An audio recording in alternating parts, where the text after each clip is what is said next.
男人虽然没有任何超能力，但只要听到他的名字，其他异能者就会被吓得原地立正。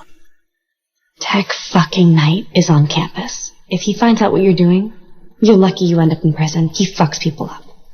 他拥有洞察一切的感官，多么细微的举动都逃不过他的眼睛。同时，他也是金牌栏目全部真相的主持人。因为金童自杀的事在网上持续发酵，所以沃特集团派他来利用节目掩盖真相。不过他对待工作也太不敬业了，明明是悲伤的话题，他竟能在录制节目时没忍住笑场了。看来令人恐惧的家伙在心理上都有些问题。而他通常解决麻烦的做法，便是混淆视听误导观众，找个替罪羊顶罪，牺牲一个人保住整船人。而校长并没有反对，只不过不准拿排名前5的学生开刀。不知泰克是挑逗还是陷阱，他利用观察开始揣测校长的身体情况。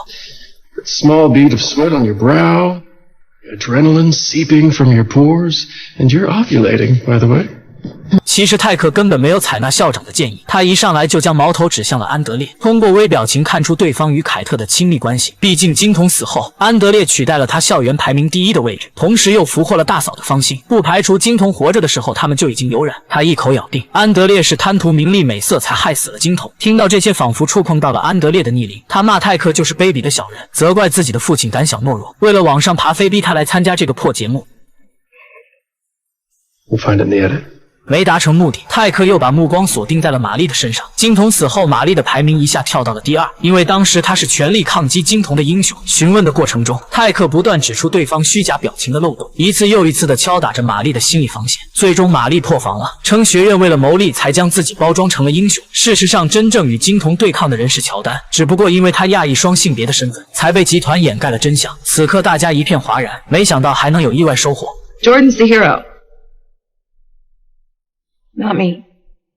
学生离开后，校长指责泰克为什么不听自己的话，偏要去碰前5名的学生，而他却临时改变了初衷，因为校长才是背锅的最佳人选。于是泰克亮出底牌，说前不久山姆从实验室逃走了，如果让集团得知校长的小命也是难保。此刻的校长才真正意识到对方的可怕。随后他约泰克钻小树林，泰克本以为将对方死死的拿捏，可以在这特殊的环境搞个户外啥的，哪曾想对方也同样掐住了他的7寸。视频中的泰克做出了人类难以理解的事，原来他的脑子里有块陨石，导致他对孔洞的物体非常迷恋，甚至到了无法自拔的境界。没办法，双方打平，泰克无功而返。但通过此事，校长意识到必须要尽快找回逃走的山姆才行。而如今在外的山姆就是一个十足的定时炸弹。